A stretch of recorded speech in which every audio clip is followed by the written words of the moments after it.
Welcome to The Perfect Stool, Understanding and Healing the Gut Microbiome. This is your host, Lindsay Parsons, and today I'll be speaking with Dr. Greg Nigh, ND. Dr. Nigh did his undergrad at Notre Dame, has an MA from Arizona State University, and a Master of Science in Oriental Medicine and a doctorate in Naturopathic Medicine from National University of Naturopathic Medicine. He's been in clinical practice since February 2002 with a clinical specialty in naturopathic oncology and currently practices virtually from Rhode Island. He likes to do research and publish articles, but he came to my attention from his 2020 book, The Devil in the Garlic, How Sulfur in Your Food Can Cause Anxiety, Hot Flushes, IBS, Brain Fog, Migraine, Skin Problems, and more, and a program to help you feel great again. And we'll be discussing hydrogen sulfide SIBO and sulfur issues, but we also actually spent a good deal of our time talking about deuterium depleted water and its relationship to and use in gut health and cancer as well. But before our conversation, if you haven't yet followed or subscribed to the show, be sure to do so. And if you want to get transcripts of the podcast, pop over to my website, highdeserthealthcoaching.com, and sign up for my newsletter. You'll also get my free e-booklet, Finding Your Root Cause Through Stool and Organic Acids Testing, when you sign up. And if you haven't yet done my quiz on which stool test would help you get to your root cause, you can find a link in the show notes and take that. Now on to the show. Welcome to the podcast, Dr. Nigh. Yeah, glad to be here. Yeah, I'm so glad to have you. So when I did an intro call with Dr. Nigh, we ended up talking at length about deuterium depleted water and how important he thinks this topic is to gut health and human physiology. And he has articles out on the topic with Stephanie Seneff, a well-known glyphosate researcher.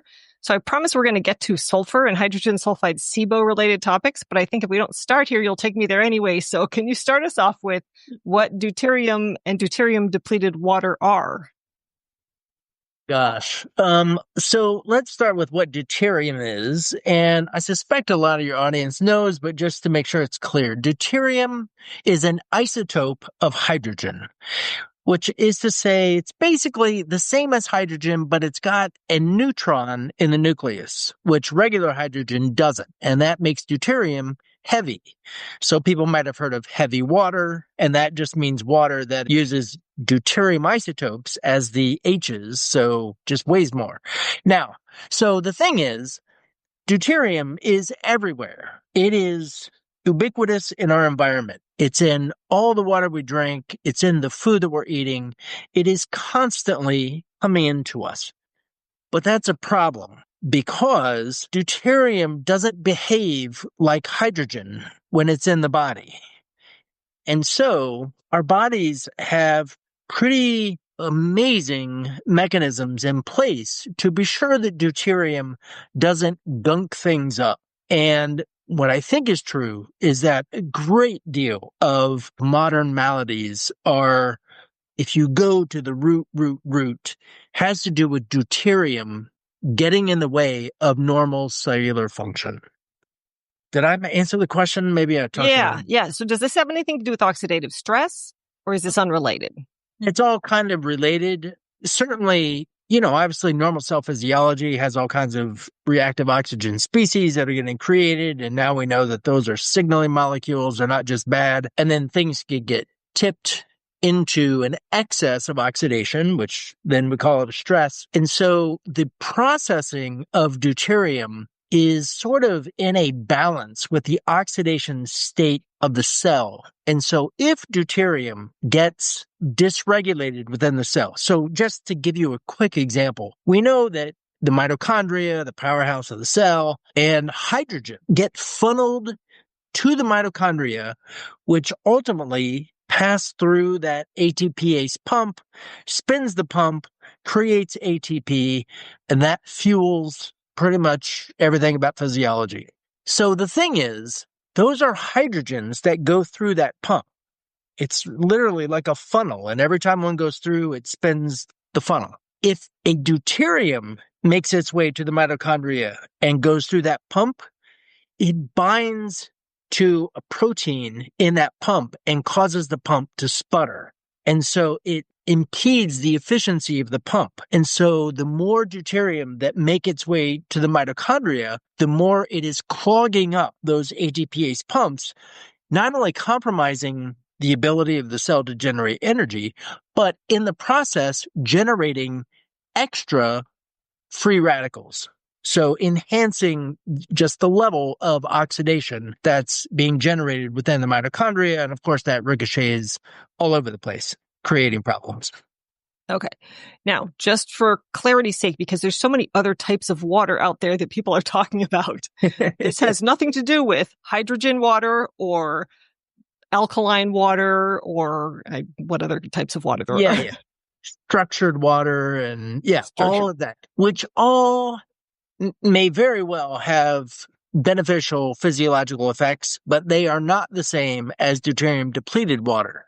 Depleting those isotopes out of water is a very intensive industrial process, which is why there are only a few companies in the world that are doing this for retail sale. So yeah, there's nothing, if you look up, like probably on YouTube, there's some videos about how to make it in your kitchen. It ain't real. That it's not a thing. Unfortunately, you have to buy deuterium depleted water. Now, what I will say about hydrogenated water, and this, we're going to end up talking about this when we come back to guts. Hydrogen gas is inherently depleted in deuterium. Oh. And so when you bubble hydrogen gas and dissolve it into water, you are sort of one of the consequences of doing that. And maybe one of the reasons it's beneficial is that you are enhancing the number of hydrogen relative to deuterium within the water. So in drinking that water, you're supplying hydrogens and less deuterium. It's not taking deuterium out, it's just making hydrogen more present. Yeah, and does that work also if you're taking a tablet and putting it into your water? Or is that same thing? Okay. Yep. Okay, interesting. So now let's get into how deuterium depleted water relates to gut health or deuterium itself. Okay. So, and keep in mind, this is, for the most part, this is all discovered or uncovered in the past 8 months. Wow. It's like very, very new. So this is something that Stephanie initially got me keyed into. She published a few papers on the topic, and then we recently published a paper together that's right now going through peer review. So we have this fundamental truth, which is that the body needs to be very careful in what it does with the deuterium that is always coming in. And I am to a fault in many ways, and Stephanie and I are very much aligned in this way, in thinking that bodies are adaptive to almost an absurd extent. Everything is to help us function normally. And what has become apparent as we get into even the chemistry and physics of this stuff, which of course Stephanie is way beyond me and all of that, but I tag along, is that the microbiome, human microbiome, the gut microbiome, is a sieve. It is, so all of the food and water that we're taking in, which has deuterium, in the water that we drink, deuterium is present at about 150 parts per million. And food, so all of that carbohydrate, carbohydrates have all those hydrogens attached. Well, some portion of those hydrogens attached to carbohydrates are deuterium. They're not hydrogen. Ditto for protein and fat, but in terms of deuterium content, carbohydrates have the highest deuterium content. Protein is next and fat is the lowest. So, okay. So we're drinking our water or whatever liquids we're drinking, deuterium's in all of that. We're eating our food, deuterium's in all of that. And if that deuterium makes its way into peripheral physiology, cells doing what they need to do, it's going to cause problems if it's not taken care of. So the first line of filtration is these trillions of bacteria in the gut that have enzymes in place. It's like they're sniffing all the molecules coming through. And if they spot a deuterium, there are enzymes that there are two roles that they play. One is that they will, when water or food comes in with all these hydrogens, those hydrogens get plucked off and get utilized for all kinds of reactions throughout the body. But those enzymes are very careful that as they're plucking off hydrogen, if they grab a deuterium, they let go. They won't utilize the deuterium. They leave it there so that it never gets used down the road for something else physiologically. So that's one way that it prevents deuterium from getting into reactions further in the body. What then happens is that deuterium enriched stuff is left behind because you're leaving it behind. Well, it just so happens that there are several kinds of bacteria that actually grow better with deuterium. They like an enriched deuterium environment, which is great because they can sop up deuterium that's present. What bacteria? E. coli, Clostridia, the kinds of things that we commonly see as dysbiotic bugs when we do the testing, they actually do better when deuterium is left behind. So if there's more deuterium coming in, there's more to leave behind, and you need bacteria there that can tolerate that. So that is one way that the bacteria are scrubbing the incoming molecules. A second way, and this is really the main focus of the paper that we just wrote, is that there are certain molecules that will trap deuterium. So an example would be collagen, or more specifically, proline. Proline has an ability so proline is out doing what it's doing, but if it encounters a deuterium, it will put it in a pocket and hold on to it. And this is why then proline goes on to build collagen. Collagen is actually enriched in deuterium because it's associated with all the proline. And there's a whole hydration shell around collagen, which is a whole other story. But the point is that collagen and other organic molecules, essential fatty acids, are able to do this as well. If they are out there doing what they do, but if they encounter deuterium, it's like a mousetrap. It will snap it into place, and then it will be excreted. There are enzymes also that will trap deuterium, and it's like they have these other enzyme things that they're doing, but if they encounter deuterium, they trap it, they shut down, they don't do any more of their enzyme activity, and they get excreted. Carotenoids is another example. They will trap deuterium.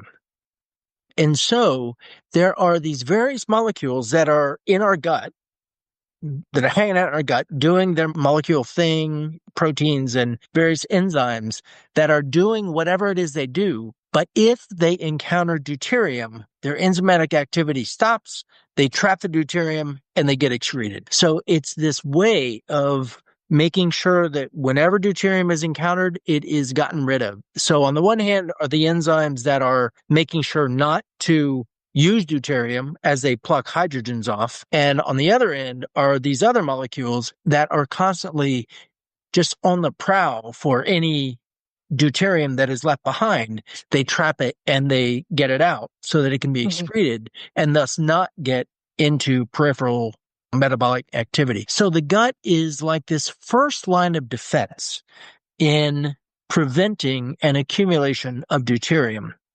And what I believe to be true is that what we call dysbiosis, to come at it a different way, I don't think bodies do anything to just piss us off. Like they're doing what they're doing in order to fix a problem. Mm-hmm. Now, there are exceptions. I understand that. But for the most part, I think that bodies are trying to fix a problem. And I think that a good case can be made that what we are calling dysbiosis, dys meaning it's functioning wrong, is maybe not dys. Maybe it's adjustments in the microbiome that allow it to do things more efficiently, things that need to be done. And so, there are with SIBO, the classic, the hydrogen and methane and hydrogen sulfide.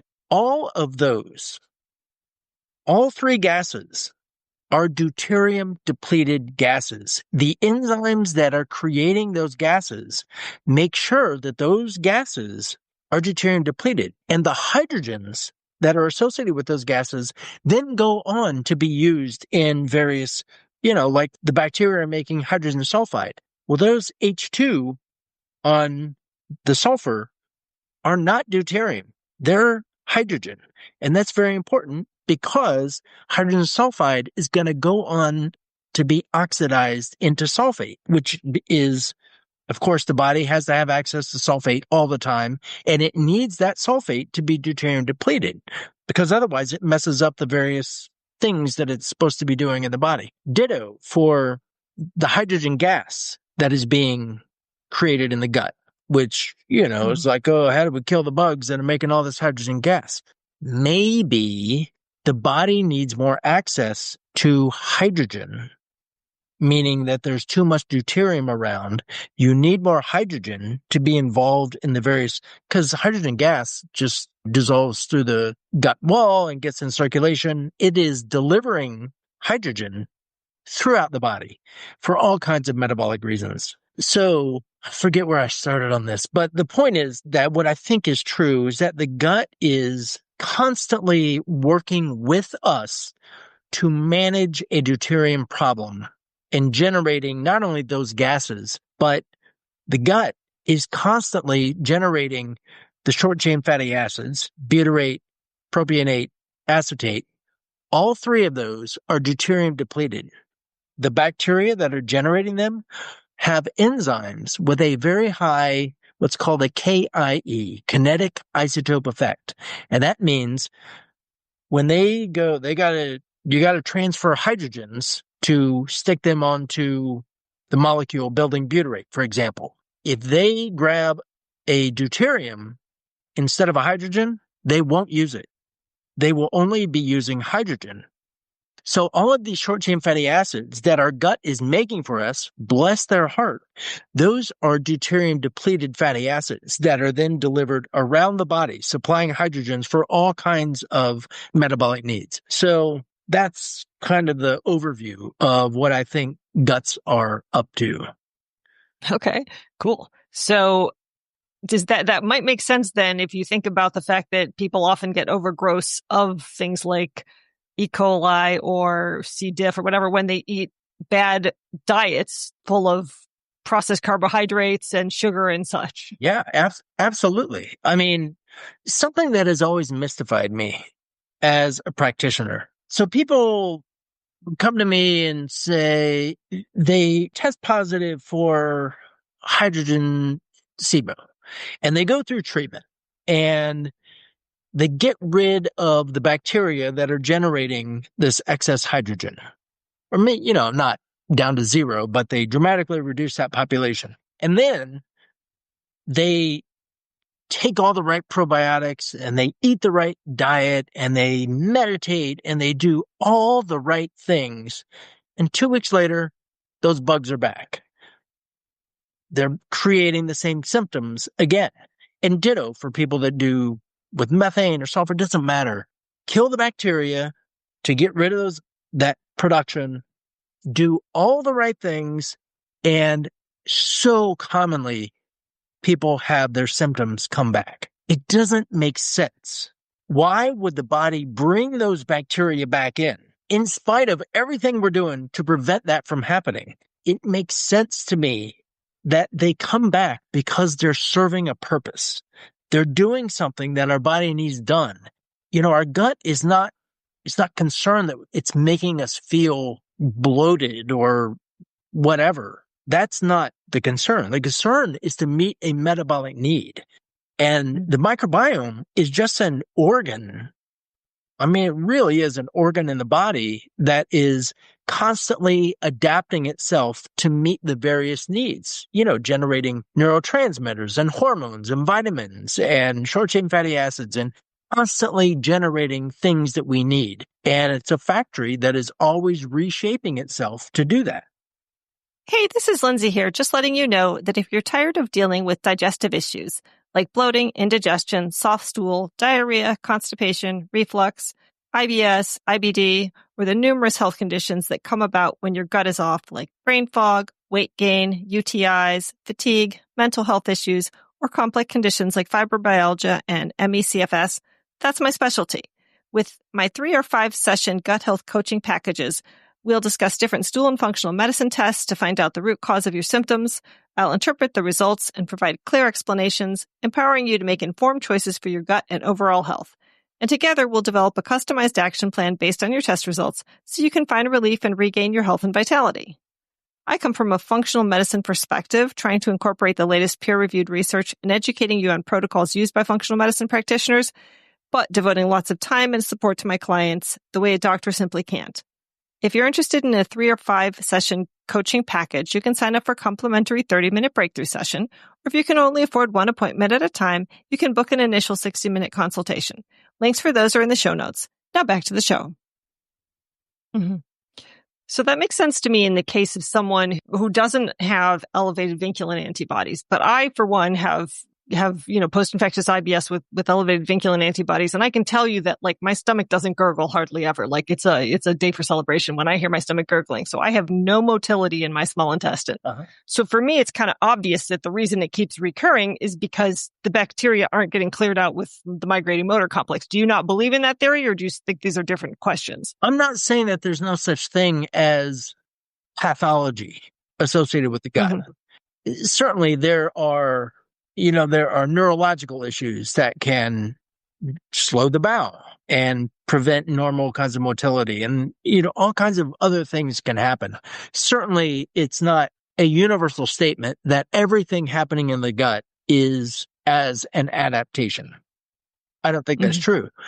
What I think is true is that there is a great deal of what we consider to be bad in various ways, different kinds of bacteria that are happening in the gut, and that our approach is to target the bacteria.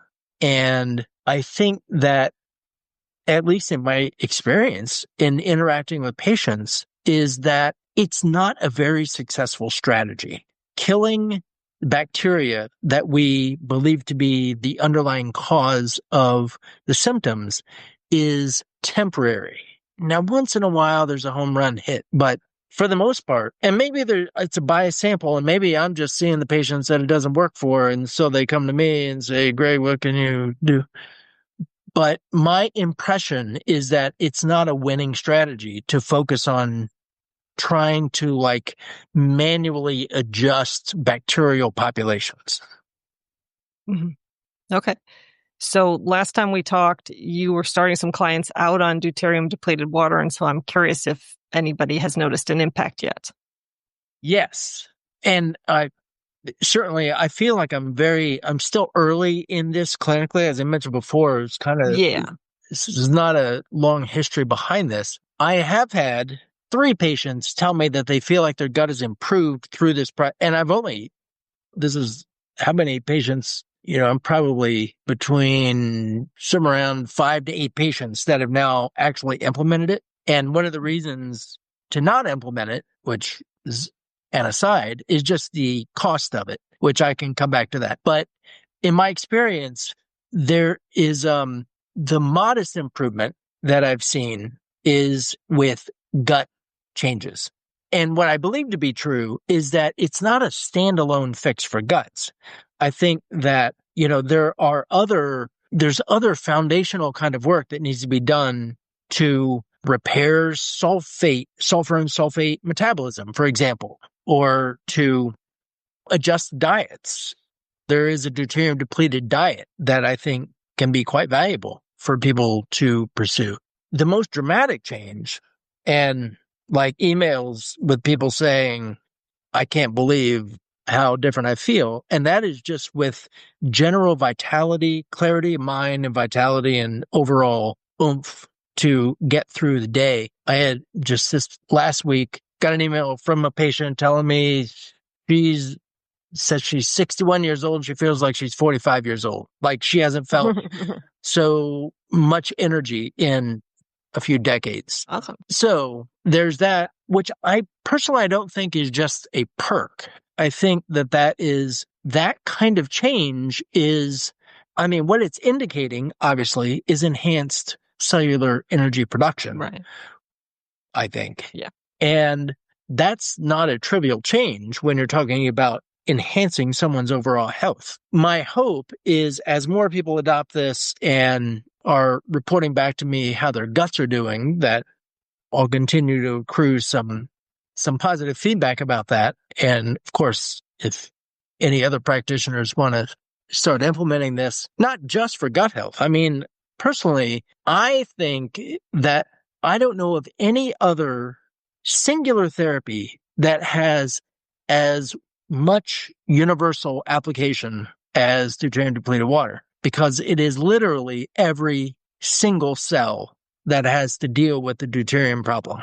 Yeah. So, yeah. So speaking of that, so I had just started because I was looking at the other article you sent me related to cancer and deuterium. And so I just, Googled the question and popped up with a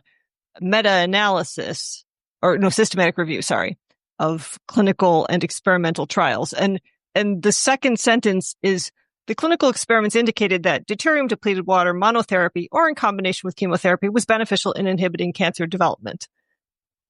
Yeah. So, I mean, it just seemed like a straight statement, like this is beneficial, no question, I mean, it was one of those thump myself on the forehead when I realized how much information is out about deuterium as a cancer therapy. It really is shocking.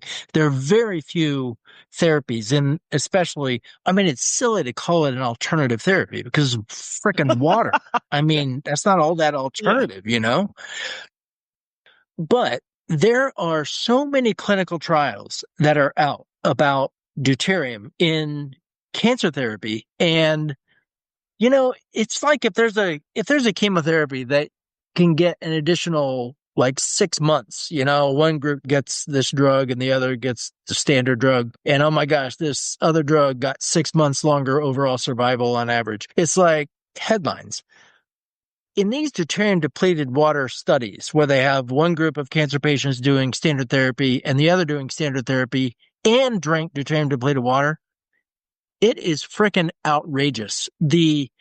Often the deuterium depleted water group has survival measured in years longer than the group that didn't get it. I mean, it really is quite dramatic in what it can do. And so that's in the treatment group. I think maybe even more important is in that context of people who, they had cancer, they do therapy, and then they get NED where there's no evidence of disease. And then their whole being is about preventing cancer. In that context, deuterium depleted water, there was a study that just came out. I wish I could quote the stats on it, but I'm pretty positive that in the group that was no evidence of disease, in that group that drank deuterium depleted water, there was no recurrence of cancer at all in the duration of the study, as opposed to several who had a recurrence in the other arm of the study. I could get that citation to you. Wow, that's great. But it was very impressive when I read it. Yeah. So big question then, how expensive is deuterium depleted water and where do you get yours? Yeah. So deuterium depleted water, I mean, I'm not advocating the different companies that make it or anything. I happen to have established a relationship with Adrian, who's a guy who owns a company called extralightwater.com. It's actually, I think it's called Hydro Health is the name of the company, but the website is extralightwater.com. So DDW is generally made, you buy it in the amount of deuterium in the water. He sells it at 50 parts per million, 25 parts per million, and 10 parts per million. And he tests every batch that he makes. And he just put out that his 25 part per million water was actually, he tested it at 19 parts per million. So he's always coming under. He won't sell any that goes over, but it often comes under. So, for example, I just did personally a course it was about 80 days total. I went through 4 cases of 25 part per million water. Now, if you buy Only that. No other water.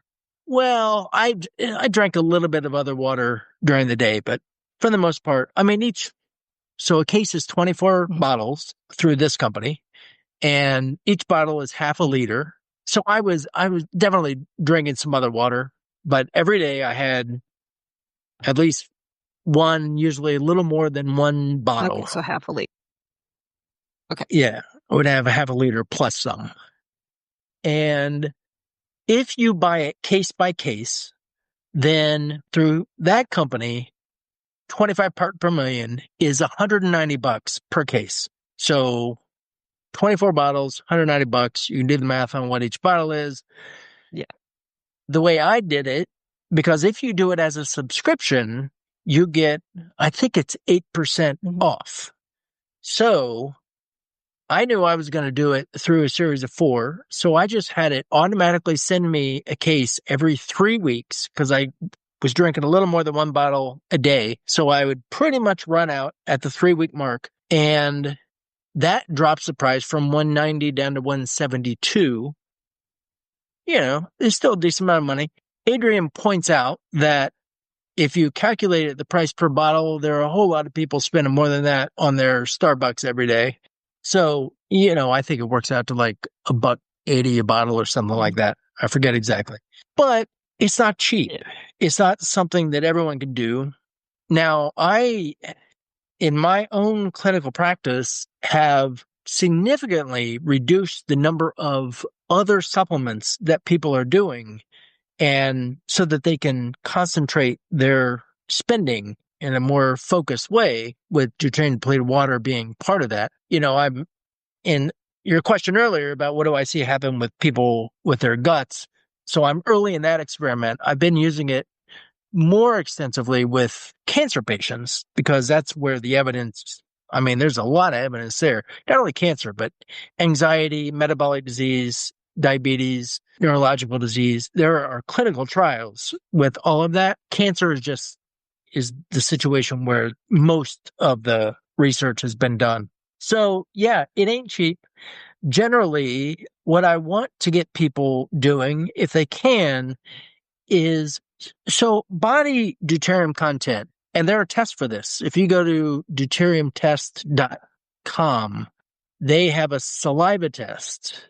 There's another company, I forget their URL, or I would give it, that has a urine test. But if you look it up, salivary testing seems to be a little better supported. So deuteriumtest.com, they have, I think it's $199 for a salivary test. You spit in a vial and it'll tell you what your body deuterium level is. So our normal body deuterium level runs at around, I think it's about 145. And that's because we're always trying to lower our deuterium. So we're taking in 150 parts per million, and then we got to get some deuterium out. When you drink deuterium depleted water, you're essentially over time replacing your body's water with this lower deuterium water. The goal is to lower the overall deuterium level in the body. And once you get below a certain threshold, and nobody's really sure exactly what that threshold is, some say it's around 130. I saw another source saying 118 is the magic number where all the genes start being activated for all the anti-cancer effect. In my mind, I'm just trying to get it as low as I can get it in the period of time that I can get people to do this. So generally, usually, and not always, usually what I'm doing is have people drink 2 cases of 25 part per million water, and then 2 cases of 10 part per million water. And that gets them through about 80 days. And then take a break.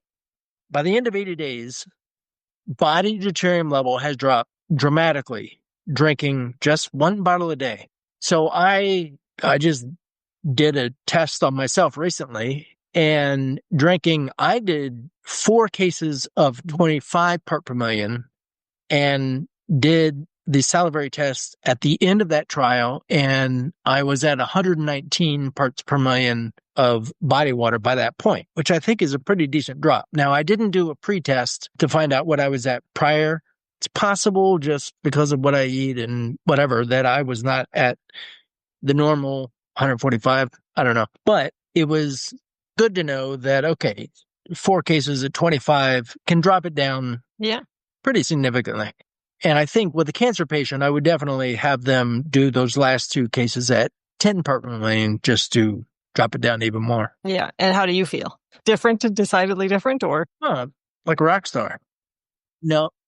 You know, I wasn't necessarily a good test case because I don't really have significant anything that I could use as a gauge. I mostly wanted to see what the impact would be on body water overall. And so I got that info. I mean, I had good energy, but I generally am fine on that anyway. So I didn't really have a good barometer about how it was impacting other things. So you mentioned foods and diet that is more deuterium depleted. Is that what kind of diet does that look like? Well, unsurprisingly, it's basically a ketogenic diet. Fat is the lowest of the dietary deuterium that we can take in. Ghee, I think, is the lowest of the oils in deuterium. Butter is way down there as well. But generally, oils are low in deuterium. Then protein is the next lowest concentration. Highest, is carbs, and the simpler, the higher the deuterium level. So it kind of matches what we generally think about as healthy eating. Oh, okay. That's interesting because I was noting I every once in a while I'll throw all my food into a chronometer and see how my macros are falling out and am I getting enough of every nutrient. And I noted that my diet was like 55% fat, at least for the couple days I was tracking it.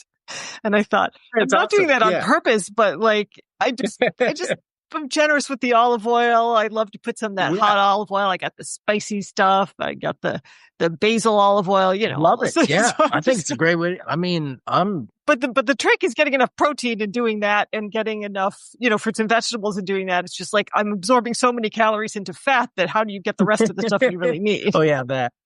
Yeah, no, I hear you. I think, it's stuff we all know about sourcing food and protein. Like if you're eating grass-fed meats and all that, that's going to be inherently deuterium depleted just because that's what it is. So, yeah, I think combining deuterium depleted diet with deuterium depleted water. And in fact, I think there are studies on this. I'm pretty sure Dom D'Agostino, he's the dude who has published a lot about hyperbaric oxygen therapy, and he's published with Tom Seyfried on ketogenic diet and all of that. And they have both, I think D'Agostino even more than Seyfried, he's published some really impressive articles on deuterium and deuterium depletion in the diet. And I think he has published about the combination of drinking DDW and eating ketogenic diet and how that is like the rock star way to eat. Yeah. I have to say it seems to work better for men than women. I don't know a lot of women that have been able to sustain that. I think something related to our ketogenic hormones. Diet? Yeah. Yeah.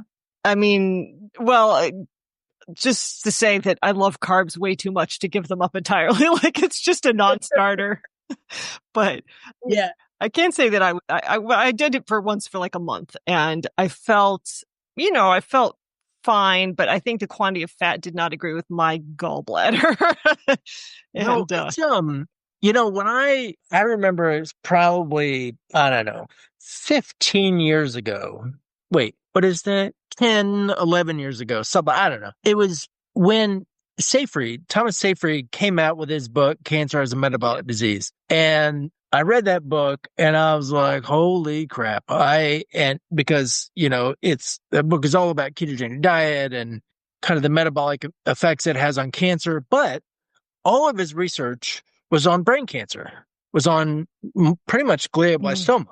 That was his thing. And that just happened to be the cancer that he decided to study. And it was very serendipitous that he did because it works really well in that cancer.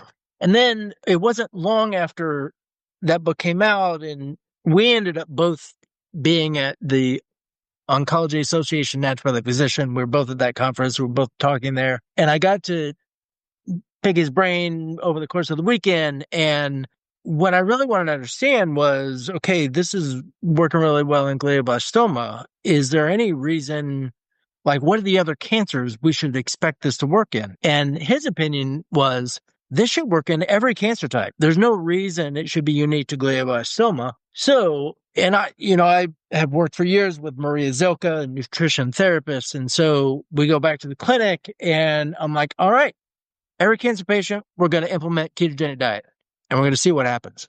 So that's what happened.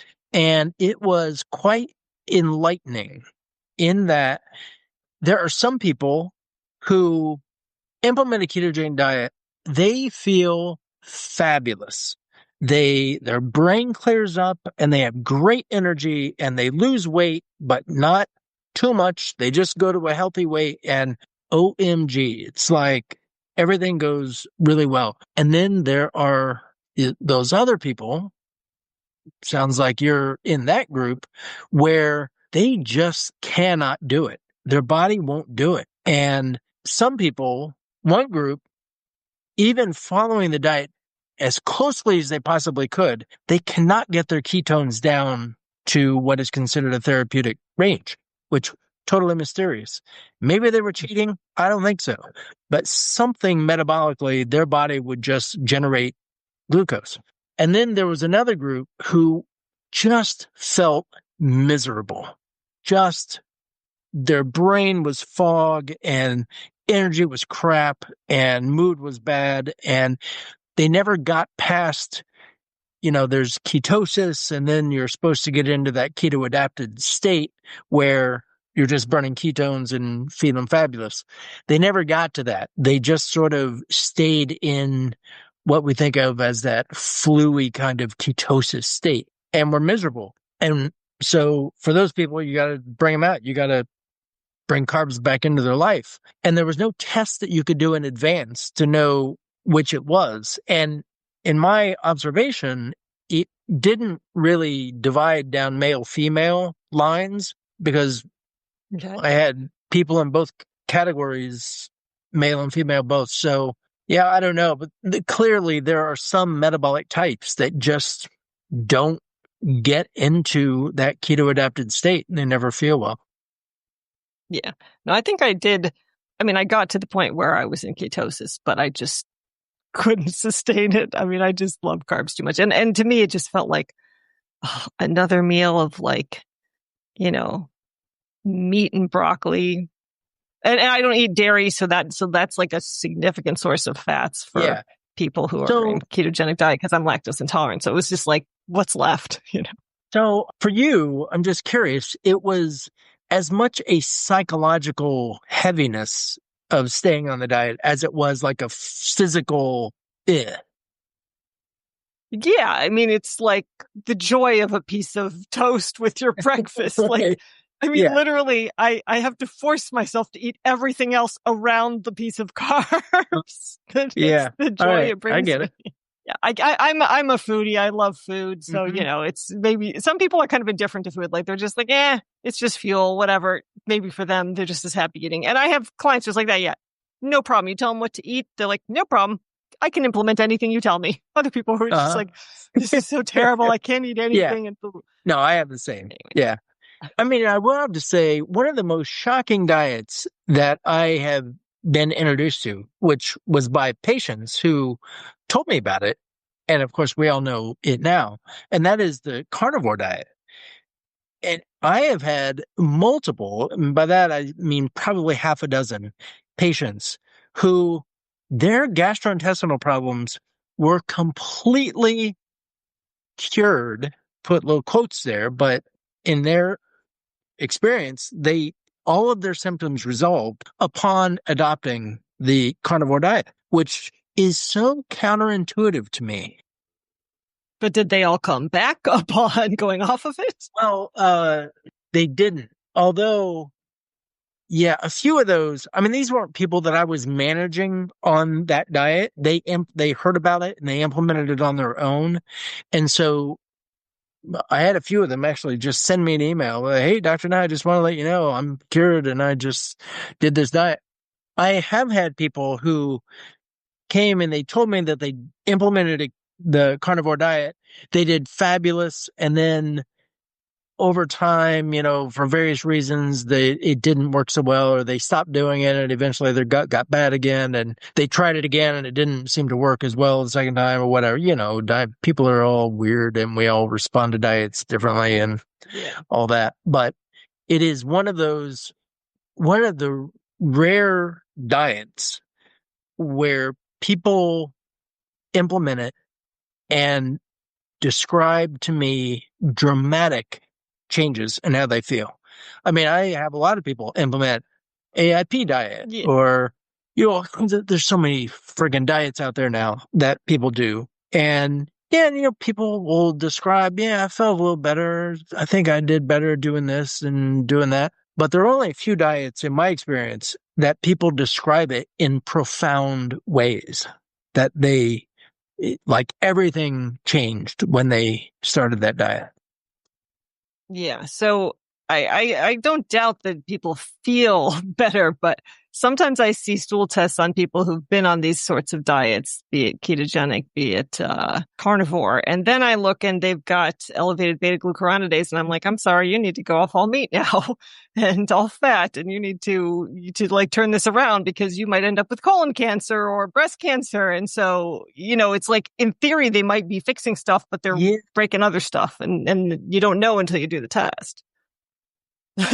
Anyway, that's just my comment on that. So I'm not a big fan of anything extreme because for me, you're losing out on the joy of eating if you're just eating meat. And most of the people that I've spoken to who are doing carnivore are not doing it right. Like they're not even eating, they're just eating like steak every day or hamburger every day. They're not eating, organ meats. They're not getting the full gamut of nutrients. And often they're not actually doing carnivore. Like there's a couple vegetables they eat or a little bit of fruit they eat or something. Like there's always something else because they just can't stand it. Like at the end of the day, it's just meat. I do want to get to sulfur. So let's get back to that original reason that I did reach out to you was your expertise in sulfur metabolism and how it relates to gut health. So why don't we start first with an explanation of the different forms of sulfur and which forms are good for us and which are bad for us and what it's doing in the body. Wait, which forms are good for us and which are bad? Yeah. Is that the question? Yeah. I mean, I don't really know that I could categorize it in that way. I think, so the big picture on sulfur is that, of course, we have to have sulfur all the time because we have to generate sulfate and these various other sulfur compounds. So, and these compounds that get generated, like sulfate, we're not eating sulfate. I mean, sure, there's maybe some trace amounts in some people's well water, but for the most part, that's not what we're taking in dietarily. We take in various sulfur compounds and we have to convert them to the biologically useful forms of sulfur. And the problem, which literally just stumbled upon that's a long story, but some people, for various reasons, they can't efficiently get from the dietary sulfur to those converted forms of useful sulfur. And I think the most important of those is the sulfate, because sulfate, I mean, we are sulfating things all the time. It's crazy how much sulfate has to be constantly available to the body in order to carry out all the sulfation reactions. So if that gets compromised for various reasons that it can compromise, then bodies, because they're fairly intelligent, they figure out, or they already know somehow, how to work around the problem. And the workaround, at least one of them, is to generate more hydrogen sulfide, because hydrogen sulfide gets directly oxidized to sulfur dioxide, SO2, which gets directly oxidized to sulfite, SO3, which gets enzymatically converted to sulfate, SO4. So it just steps up the oxidation scale to get it to sulfate, which we now know is deuterium depleted sulfate, which is gold for all those sulfation reactions in the body. So, dietary sulfur is the raw material for doing that. Struggling with gut issues like bloating, gas, diarrhea, or incomplete evacuation, but haven't gotten testing or a diagnosis like SIBO, IBS, IBD, or Candida yet? My latest supplement, serum bovine immunoglobulin, or SBI powder, might be exactly what you need. In a randomized, double-blind, placebo-controlled study of adults with IBS-D, a daily 5-gram dose significantly improved GI symptoms, including loose and hard stools, flatulence, and incomplete evacuation. At 10 grams a day, abdominal pain, bloating, and urgency also saw major improvements after 6 weeks. SBI is essentially the immune system of a cow, made from plasma and turned into a powder, so it's dairy-free. It binds and removes harmful bacteria and fungi throughout your digestive tract without harming your good bugs, like antibiotics and strong herbal antimicrobials can. It's also been shown to support gut integrity by reducing intestinal permeability, improving nutrient absorption, reducing fat and stool, and even increasing lean muscle mass. Check it out at perfectstool.com, where you'll also find Tributrin Max, great for solidifying stool and slowing motility in cases of diarrhea or loose stool. Now back to the show. Different sources of dietary sulfur, and this is just discovery over a decade of just doing this with people. Some forms of dietary sulfur are just harder for many people to get converted into those other useful forms of sulfate than others are. So the highest source of dietary sulfur is meat. Mm-hmm. I mean, the cysteine and methionine hanging out in meat is by far and away the biggest bulk of sulfur that obviously anyone but vegetarians is taking in. My experience is that meat is rarely, not never, rarely a problem. Most people tolerate eating meat. Garlic, if I'm going to pick one, I mean, it's not a coincidence. I named my book Devil in the Garlic because garlic tends to be the most reactive of the sulfur compounds that people take in. And I think one possible reason for that is that unlike sulfur compounds in other foods, the compounds in garlic, once they're absorbed and they're in circulation, they are taken up by red blood cells and can be directly converted into hydrogen sulfide. And so our entire system of red blood cells becomes a factory for generating this hydrogen sulfide gas, potentially. And I think likely for some people that gets upregulated for, who knows, genetic reasons or I don't know. In order to detoxify that hydrogen sulfide so that it doesn't then leak out of red blood cells and get into circulation, you have to have vitamin B12 and you have to have glutathione. And so there are lots of people who are compromised in one or both of those, which would potentially add insult to injury. So I think that in doing this low sulfur protocol with people, a diet where people significantly reduce the amount of dietary sulfur coming in for a couple of weeks and then one by one introduce, it has been, oh my gosh, to see how many people at the end of 2 weeks have significant or even complete resolution of some symptoms. Now, not everybody, I ain't saying it's a cure for everybody, but there have been a really dramatic number of people over the years who had problems sometimes for decades. They had, all sort of colitis symptoms or irritable bowel. And within 4 or 5 days of starting this diet, they have no symptoms at all. I mean, it's crazy. And so we get people through 2 weeks, and then at the end of 2 weeks is the reintroductions. The first thing to reintroduce is garlic. And it is shocking how many people, their symptoms have been gone for a period of time, or at least significantly reduced for a period of time. They reintroduce garlic, bam, there's a symptom again. Comes back, whether it's brain fog or migraine or joint pain or gut, irritable bowel, rashes, whatever it is, there it is again when they reintroduce garlic.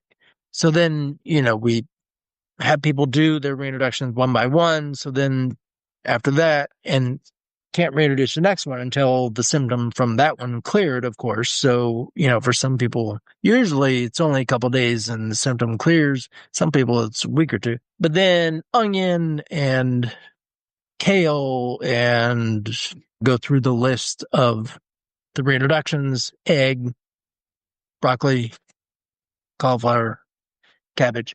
And so you get a really kind of a good picture of, for this individual, which sulfur compounds they don't seem to tolerate well. And so usually you can hold those out for a period of time, bring the others back in, because of course we want people's diet as diverse as possible to keep enough different varieties of gut bugs active in their gut. I don't like people staying on restrictive diets for extended periods of time. And lots of people back themselves into a corner that way, which I understand. They're just trying to not have symptoms. But once you stay in that corner too long, you're stuck in a corner and it's not easy to get out. So, we kind of catalog which of the sulfur compounds seem to be the most reactive, and then try to bring in various kinds of support, which is often trial and error. There's educated guessing about it, but you're just trying to figure out which things work for which people. Usually, we get somebody to a place where they can then reintroduce the foods that were reactive, like garlic. Now, there are some people, they just cannot reintroduce garlic with all the support we can get. But most people get to a place where they can reintroduce it. A lot of them were taking like 2 garlic tablets a day and putting garlic. Garlic is everywhere on their food. They don't get back to that, but they get back to, they can put a little bit of garlic powder on there as a seasoning or something. And actually, oddly enough, many of them form an aversion to garlic once they've been through that process and kind of clean the garlic out of their system, and they reintroduce it and it causes misery. Many of them are fine. They feel like they don't even like the smell of garlic anymore. So that's good. So it's always a mystery which particular compounds somebody might react to, and not everybody reacts to any of them. And it's not actually an individual reaction. It's just a composite of total sulfur load that comes in over time. And eventually the bucket is full and it spills and causes symptoms. And so for those people, it's actually much easier. Then there are just certain things you can have people do throughout their day or week, at least, to lower or to, I guess, drain their bucket faster so that it doesn't overflow. And I mentioned every time I do a podcast, I'm talking about things like Mozyme Forte, which is a particular form of molybdenum that I have just found that it works really well.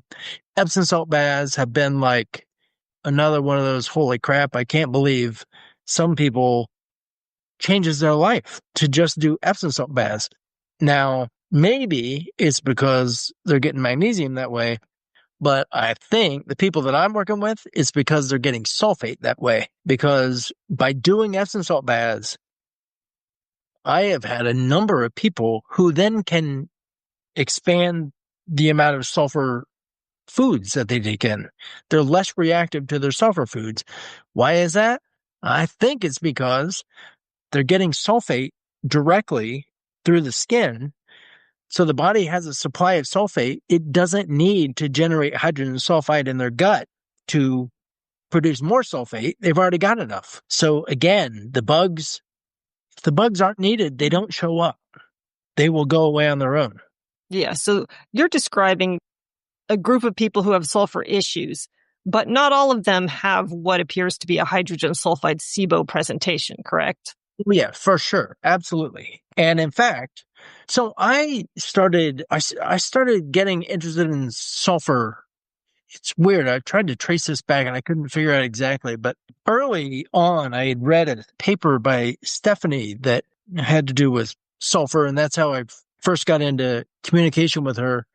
So I was working with Maria at the time, and I said, can you just put together a low sulfur diet? I just want to see what happens. And so she kind of did some homework and put together a diet, and it was like people with migraines or hot flashes or anxiety or eczema or when I was trying, it was like unreal how many different things were responding really well to low sulfur. I remember a patient coming in who she told me she had been detoxing, and I asked her how long. She said about 3 years she'd been detoxing and just felt terrible, like brain fog and fatigued, but she's doing all this detox therapy. So I asked her what she was taking, and she's taken a laundry list of sulfur supplements, right? Lipoic acid and garlic and methionine and NAC and glutathione and all these detox supplements. I said, okay, I want you to stop all of that. Do this low sulfur thing. It's fine. She wasn't detoxing. She couldn't process the sulfur. She was taking in too much sulfur. So we just got rid of that, and she felt totally fine, like fabulous after that. So the point is, so I was working with lots of other conditions. And then this was back, we're talking about in like 2010, 2009, something like that. Then people started coming in with these SIBO tests. SIBO back then was not a thing, but people were coming in with these tests saying they had high hydrogen or high methane. They didn't test the hydrogen sulfide at that point. So they had these test results and their guts were a wreck, and they're like, can you help? And I didn't know anything about SIBO really. But I was like, well, what the hell? Let's just put them on a low sulfur diet and see what happens. And a large percent of them got better. Like they had significant improvement by doing low sulfur diet, even though their tests, whatever these hydrogen or methane things, which kind of led me to this thinking that maybe sulfur issues are underlying those other types of SIBO, which I think can be true. I don't think it's always true, but I think there are situations where it seems to play out that way, because if you just do low sulfur with them, their symptoms seem to resolve. Now, I will also say, as I've said before, I don't test SIBO. I don't do methane, sulfur, hydrogen sulfide testing. The test is the program. I have had many patients who show up telling me about how they tested high in some sort of SIBO, and then they went through a treatment protocol and they tested again, and they were happy to report that they didn't have any more of that kind of SIBO. And I always follow up to say, did you feel better? And they usually say, nah, not really. It's like symptoms have what seem to me to be a fairly loose correlation with test results. So I don't really do much testing. I am more just focused on symptomatics, because ultimately I think that's where the pudding is. Yeah.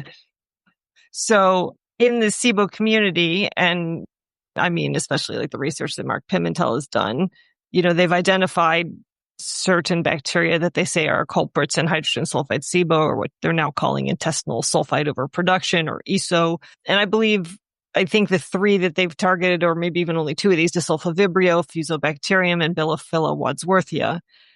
But in your book, you list many more. And I'm also seeing in my experience, because I do stool testing and sometimes I do metagenomic sequencing, that more than anything else, there's lots of cases where Klebsiella seems to be the dominant sulfur-fixing bacteria that's causing an issue.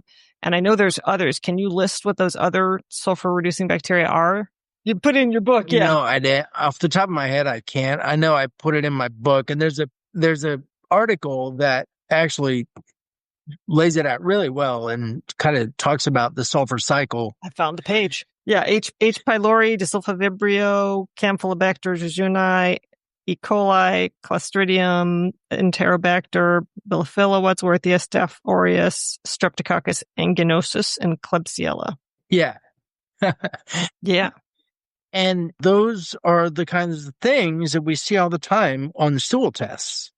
For people that got dysbiosis and we see those bacteria showing up. Now, I ain't saying that they're only showing up to make hydrogen sulfide, but they are making hydrogen sulfide. And so maybe they're doing that for a reason. Yeah.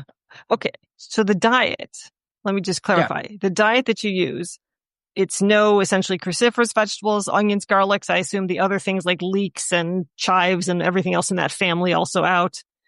Yeah. And alliums, I guess. And then no meat. Also no fat? No, I don't. Or do you I don't don't reduce say the no fat. Oh, okay. That's the protocol I had learned, but. I mean, I had just send people to Maria to get oriented to the diet. And I think maybe the first week is still vegetarian just to do that break, but it is not part of the 2-week elimination. Meat is not part of the 2-week elimination anymore because it was exceedingly rare that somebody had a meat reaction. And when they did, it was so crazy, over the top dramatic that it seemed like something else was going on. It was not a sulfur thing. Yeah. What is that? Alpha-gal, yeah. Alpha-gal. Reduce. And I usually have people taking Mozyme. I titrate the dose up on that to see at what dose they feel the best. Might be doing butyrate, I am almost always doing autonomic regulation therapies along with it because, I mean, we're going to be out of time. I don't have time to go into the autonomic piece of things, but I feel like I was late coming to the realization of how central that is. And the fact is, I think it is becoming a much more dominant picture in all of the chronic diseases that we're seeing. People are so much more complicated now than they were when I started practice. And I think that is in large part due to a much more prevalent and dramatic autonomic dysregulation that we're talking about people who are overstressed essentially and that just aren't managing it well, or this goes beyond that. People have for lots of reasons. I think it is, yes, it's that, but I think that there are exposures that we have now that are dysregulating us in ways that can come back and manifest themselves as sort of a anxiety and feeling wired. But I don't think to just call it out. I think things like EMF exposure, the density of the fields around us has increased probably 1,000-fold, 1,000,000-fold maybe in the past 15 years. When you think about the saturation of our environment with Wi-Fi, now it's raining down from the skies. I mean, we know that those things have an impact on our autonomic balance. And so it's like it's the ocean we're swimming in. So it's hard to even tell what the effect is that it is having. But I have no doubt that it's having one. These vaccinations, I wrote a chapter for Neil Nathan's book about, actually 2 chapters, but 1 chapter in particular about these mRNA shots and the autonomic impact of those on the body, which is not trivial. There is a reality, not in my belief, just in my clinical experience and reading the experience of other doctors, that shedding is a real thing, that exosomes are coming off of people who have had vaccination. So even people that have not had vaccination are exposed, and those exposures have an autonomic impact. And so these are, I mean, this is just some of the stuff. Of course, there's all kinds of other chemicals and stuff in our environment that are contributing, but it's all piling up on us and leading to significant, widely prevalent autonomic dysregulation that makes everything else harder to treat. It's much harder to get the body to respond even to a good set of therapies if there's that underlying autonomic imbalance in place. So I am a big proponent of having people do autonomic therapies. Maria is trained in Safe and Sound protocol, which I think is an extremely valuable addition to almost every therapy that I am setting people up with. And there are others. Lots of people know about autonomic therapies, but it is, I think, in many ways, the elephant in the room when it comes to having people that aren't responding to whatever program I'm putting out. So it sounds like you're using primarily diet as a tool. So what about, I assume, of course, that there are people who go through the diet and they're still bloated and they're still miserable at the end of it. So then do you move towards antimicrobials, or what other kinds of interventions do you then go to for someone with something that looks like a hydrogen sulfide SIBO presentation? It's like a sulfur problem is one of many possibilities of why somebody might feel bloated or funky in their gut. And so I usually start there because it has the best potential to get some symptomatic relief for the people that it fits. If it doesn't, then it's like, all right, check that box. We looked into it, didn't seem to be a thing. And then any number of, it's like we all have our ways of trying to figure out why somebody feels the way they feel. I am doing testing, hormone testing, all kinds of blood testing, and trying different kinds of elimination diets, or different diet work with people, various homeopathics that kind of homeopathic programs that for some people are home run on getting their gut working the way it needs to. So it's really it's like if that one gets ruled out, then you just do what any practitioner should do. And that is, all right, well, what's the next on the list of usual suspects, and kind of knock it down the list. So I heard of this method of using MSM, which is methyl sulfonyl which is a sulfur-based supplement, as an antimicrobial for someone with severe bloating. And the doctor who described it, I believe it was on Norella Jacoby's podcast, she said she didn't discriminate between what kind of SIBO people were presenting with. And anyway, I started taking it myself and followed her protocol up to like the max dose. And sure enough, it cleared out my SIBO for a time, like everything that kills bacteria does. And then it came back, as it always does. But anyway, she said, it didn't matter whether somebody had sort of a hydrogen sulfide SIBO presentation or methane. Seemed to be very successful with the methane in particular. And I'm curious what you think, somebody who's got a sulfur issue, would MSM be an issue for taking it? Would that make sense that would be too much sulfur for them, or might that have the same effect as the Epsom salts? Well, I'll start that by saying what I've often said, which is that people are weird. And so I've had patients, I can think of one in particular, very sensitive to sulfur, like all kinds of dietary sulfur. The one way that she could keep herself symptom-free is taking 25 grams of MSM a day. I mean, that's a lot of sulfur. Yeah. But for her, it worked. And I have had a few other patients since then who heard about that protocol, who did the protocol. Oh my gosh, my gut is completely better. I have at least an equal number of patients who did the protocol and it wrecked them. It was not a good experience at all. Now, I feel confident that I don't know the doc or whoever the practitioner is who put that protocol together. I have no question that she's very competent, and that she has, if she were working individually with people, maybe she could have guided in a way that would not have led to that. But what I suspect is true is that it's going to work for some people and it ain't going to work for others. And probably you just got to do it and find out. Like, I doubt that there's a test that says, oh yeah, that's not going to work for me. Yeah. So you did in the book mention some of the genetics of sulfur, and I know that like CBS and SUOX maybe were some of the SNPs that are relevant. Can you talk about this a little bit? Yeah, a little bit. I think in the book I mentioned that I don't give it too much weight. Mm-hmm. And I would say I give it even less weight now. Okay.